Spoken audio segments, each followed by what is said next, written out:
All right, so who in this draft class is most like Joe Burrow as a decision maker? Is that C.J. Stroud once again? It's those top two again. Yeah.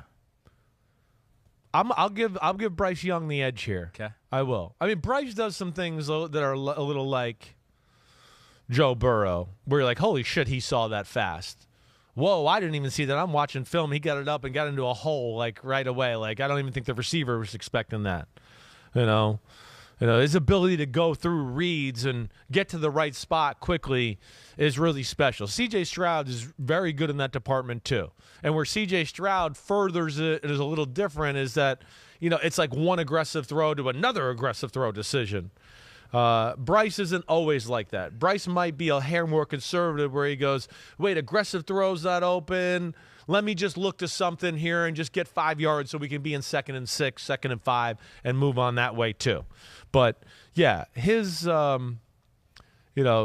smarts are certainly one of the greatest qualities he has, and it jumps out when you watch their offense and watch him make decisions on a play-by-play basis. All right, so who is the dumbest quarterback in your now, who doesn't work through their progressions and reads maybe as quickly as it's the two you would think.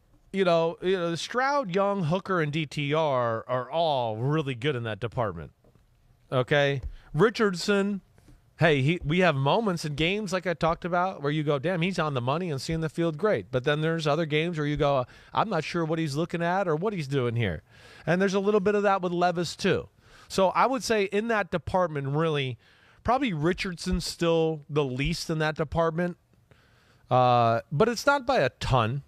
It's not. And it's not to like a point where I'm going, oh, man, this guy, he can't do it. He can't play quarterback. So that's, again, I want to make sure we emphasize that to your point. This is the best of the best we're talking about here, right? In his progression as a quarterback, he might be ahead of the curve, right? It's like he's early stages, right? Yeah. He's early stages. He's just getting used to things. Yeah. See, that's the beauty of him, and that's where a lot of this is going to come down with him is just about the human, because everybody's going to see the ability. It's just going to be like, anything I've heard is the kid's a good kid. He loves football. Now can that be portrayed to the rest of the league and the coaches and everybody to where they go, yeah, there's raw, but damn, he's smart. We taught him something. He gets it. He knew it right away.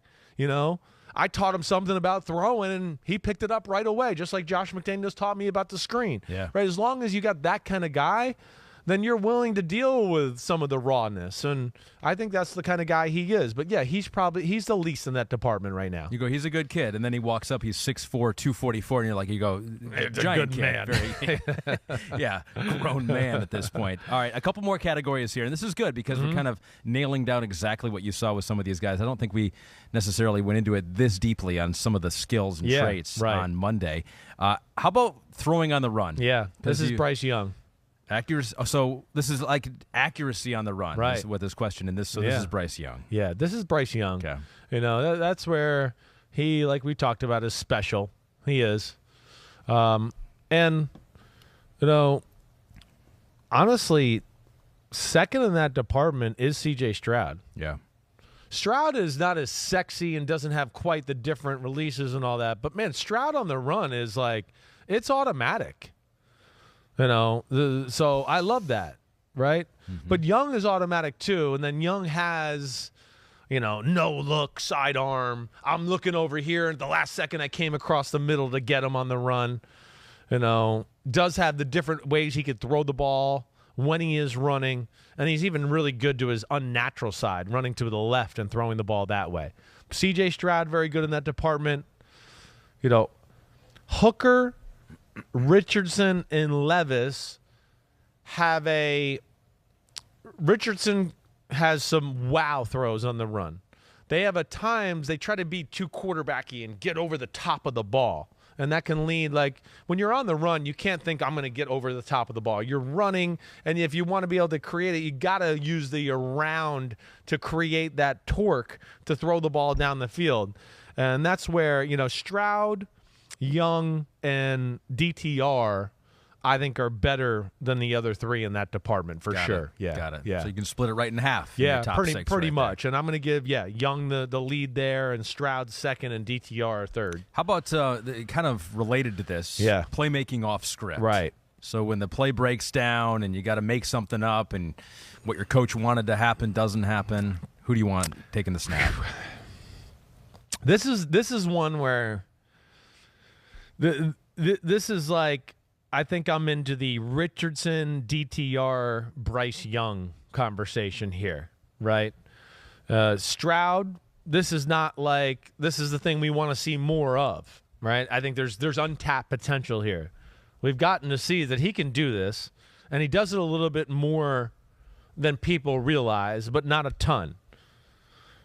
Young wins this.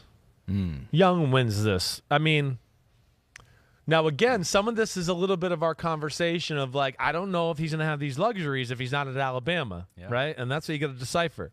Because he drops back, there's nobody around him. Nobody's open. Okay, he runs to the left. Still nobody around him, but nobody's open. Oh, wait, now somebody breaks through. He makes the guy miss. Now he runs to the right. He sets up. They're still blocking the damn pass rushers. Nobody's open. Oh, somebody got free. Oh, he makes the guy miss. So there's some of that where it's like, damn, I don't know if he's going to have quite that much space and room in the NFL against some of these defenders. I do think it's the Alabama factor, but that's where he is special. His patience, especially for a smaller guy, to let things develop or, wait, I'm not going to run here and I'm going to set up again. Okay, wait, nothing's open. Okay, I'll make this guy miss. All right, I'm going to set up again and make a throw. It's pretty special for a college football player. You don't see that very often or that kind of like, again, that's where I get into the natural. He's wise for somebody his age. Mm-hmm. It's a more mature way to play the game where usually, quarterbacks don't get that part until a few years, even into the NFL, where they start to go, wait, scramble, set up, scramble again, set up, right? I mean, Josh Allen and Mahomes didn't even do that stuff really in college a ton. So that's where, he's damn good in that department. All right, so who would you like to see more of that from, or who isn't able to improvise? Yeah, well, like Stroud, as we said, has an untapped potential there. He does. Levis is the other one that I would say, you don't see a ton of that. You don't. I think he's capable. He is, but his throwing on the run isn't always the best. And like I said, his feel at time is off to me.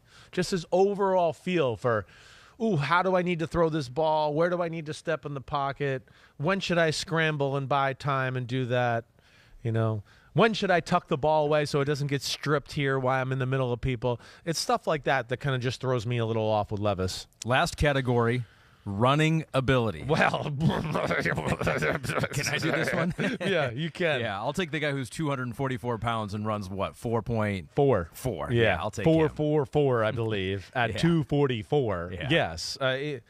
And like we just talked about, he hasn't even reached his potential in this department because he can do more scrambling and backyard stuff. But, I mean, whether it's the scrambling or just the quarterback design run stuff, I mean, come on. That's why for a guy like him and you're willing to, draft him in the top half of the first round with some of the questions that we are talking about that in most years, if you're talking about a player where like, he doesn't always read the field great and, he can be a little inaccurate. I mean, that never is a top 15 pick, right? But when you couple it together with, that size, that ability to run, and he's a good kid and he likes to work, okay, fine. We can deal with some of those issues. We can fix them. But his running is, it's off the charts. Yeah. It's off the charts. It's not even, they didn't even take full advantage of it at Florida. And I don't know why. They might have been, maybe they were being nice and not trying to wear him out or have him take unnecessary punishment as a college football player. But there was certainly a lot of games where I was like, surely they're going to pull the guard and run Richardson up the middle here, right? Whoa, they're not. They're going to throw it. Whoa, they're throwing a screen. So, I think he's in the NFL. I actually think he's going to end up being a better runner than he was in college. So you think right now in the NFL, Justin Fields, do you think he's the most dynamic running quarterback? Yes. Could Anthony Richardson be more dynamic than Justin Fields even? I don't know if he's going to be as highlight like 70 yards down the sideline. Okay. I think it's a little mixture of that. We'll see a few of those, but we're going to see some of that Cam Newton too, where we're going to be like, oh my gosh, he made a nice move in the hole and then lowered his shoulder on that safety and got 12 yards. He ran over a safety at the 6-yard mark and got 6 more yards.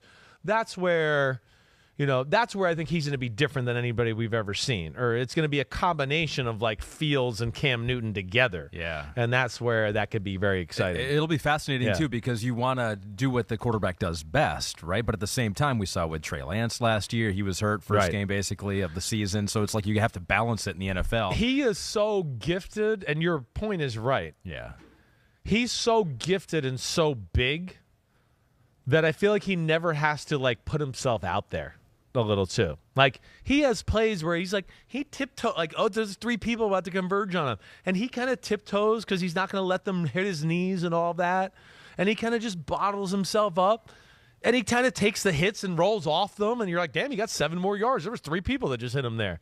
But he kind of protects himself that way and does never really ever put himself in a position or positions where I went, ooh, he's vulnerable there. He needs to watch out there. So that's where I think he understands how to protect himself. And because he's so physically gifted, he doesn't need to be like, I got to run through the whole 1,000 miles per hour and lower my shoulder and go crazy that way. He's just always under control that way. Well, you mentioned this with your dad one time, too, and I think it's a really interesting point is that people think that the running quarterbacks are more apt to get injured because they're just taking more hits. But you mentioned with him, and he agreed that when you're a running back, you can kind of dictate how you take the hit and if you slide, if you go out of bounds and can put a shoulder down, where sometimes when you're in the pocket, you can't dictate that. You're just at the mercy of where the defender is and where you are. 100%. I think if we took a look at Justin Fields' worst hits last year, very few of them are when he's quarterback design runner running the football. It's always like he's in the pocket, he's avoiding a guy, and now, oh man, everything's collapsing, he avoids this guy, and then it's, oh, I spun out to avoid this guy and got crushed by a guy I didn't see, right? Yeah. It was always those type of plays where you're worried about it. And that's where you just want to go, hey, the play's over, just go down and take the sack. Right, and that's where you hope he got a little feel for it, and I think he does. But yeah, he's a more natural thrower than Justin Fields. Like his motion to me is more conducive to we can fix some of the issues than Justin Fields was. I mean, you know me, I was a little low on Justin Fields in that department. Yeah, and I think, hey, we're seeing why. I mean, people are still questioning those things. His fix was harder to me than what Anthony Richardson's fix is as far as the mechanics are. Richardson just has to learn to use his body a little bit. Yeah. The motion is really flawless. And, yeah, with Fields, there was more to it than that. Can I ask you this, too? And this is a little bit of a tangent, you cannot. But because we're just talking about Justin Fields right there, and the Chicago Bears traded down from the number 1. They had their pick. Yeah. They had their pick of quarterbacks in this draft class. Right. From what you've seen from the quarterbacks after looking into them, should they have stayed number 1 and taken a quarterback? No. I wouldn't have traded away what you got with Justin Fields for any of that. I think C.J. Stroud's the guy. And, okay, if you just were like, fine, we don't want to run this quarterback run design thing, and we're sold that he can't develop any more in the passing game, then, yeah, you go C.J. Stroud. Definitely. But, you can't be sold that he's not going in the right direction as far as throwing the football. And then, I just don't think, like we talked about at the time, you just don't trade away that skill set he's got right now. They could do something special with that. So, no, I'm all for it. Pick number 9. There should be a marquee defensive player. There's some sort of marquee player there. Yeah. Shit. And even if they just go away, there's not a marquee guy there at a position we need. I wouldn't be shocked if you saw the Bears trade down again. It's obviously on Ryan Pohl's radar. He talked about wanting to do 2 trade downs even in this whole process. But he didn't. He was smart. He didn't want to mess with it. But who's to say? Who's to say at pick number 9? Anthony Richardson's still available. Hendon Hooker, whatever. And Team X and number 20 starts to go, damn, he's there. We like him. Let's go do it. And now they're picking and get another first-round pick for next year, right? So he's got a lot of possibilities here. I like what he did. I do. Yeah, it really would be, would you trade C.J. Stroud for Justin Fields for another first-round pick for DJ Moore? And as it piles up in the assets that the Bears got, it's like a no-brainer. Exactly. Stay the course and take all those extra assets. That's right. Who doesn't run in this draft class, and maybe who you don't want to run?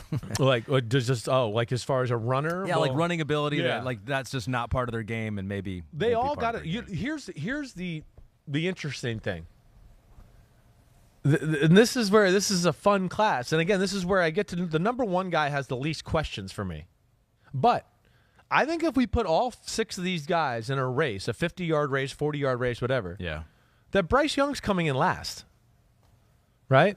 I don't know how great of a runner he's going to be. Yeah. He's got wow releases, but not a wow arm. He's a wow scrambler, but not a wow runner to me. So that's just an interesting aspect there. And then Levis, as we talked about, it's not a big part of his game. I do think he can do it.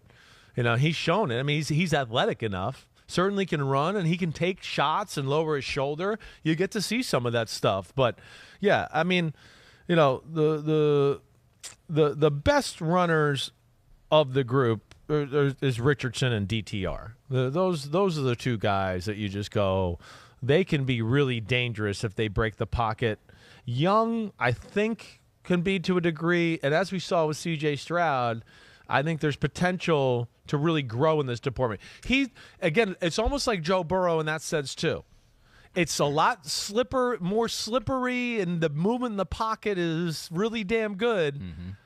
And we didn't see Joe start to run here until like year 2 of his NFL career, right? And I think that could be one of those things with C.J. Stroud once he starts to realize, okay, wait, I got all the other quarterback stuff down. Now the next element is when to take off. Let me start using my legs as a threat, and I think he's going to get to that point. So that was the one category where you have Bryce Young down lower, but you had him first in a number of these categories. Obviously, you like C.J. Stroud, who's near the top in a lot of these categories. Let me just ask you this before we move on to the homies questions. If Bryce Young were 6'3", 215, like C.J. Stroud, do you think he'd be your number one quarterback? It'd be closer, but I still think it would come down to some of those throws we're talking about. Of course, the size scares me. Definitely. Mm-hmm. I mean, but, would the arm get better with that size too? I don't know. That's where I get bothered by, like I said, those type of throws that I look at to go, no, these are consistently things that happen in the NFL and that you got to be able to do. And that's, again, where I thought C.J. Stroud had a clear advantage over him. Whether it is the power throws, the big throws down the field, into tight coverages, tight windows, and then, of course, when you couple that with the people around him and the people to do that, there's very limited great throws in that department in Bryce Young's tape and that. And then C.J. Stroud, I go, man, there's a lot of plays where things are closing in on him. He's not fazed by it, and he makes a big-time throw. Okay. It'd make me feel better. And maybe he'd be up in tier 1 with Stroud. Maybe that's the better way to say it. Yeah. Instead of the tier, being separate that way. Hi, I'm Mike Tirico, and thanks for watching. Make sure to hit subscribe for the latest news and highlights from NBC Sports.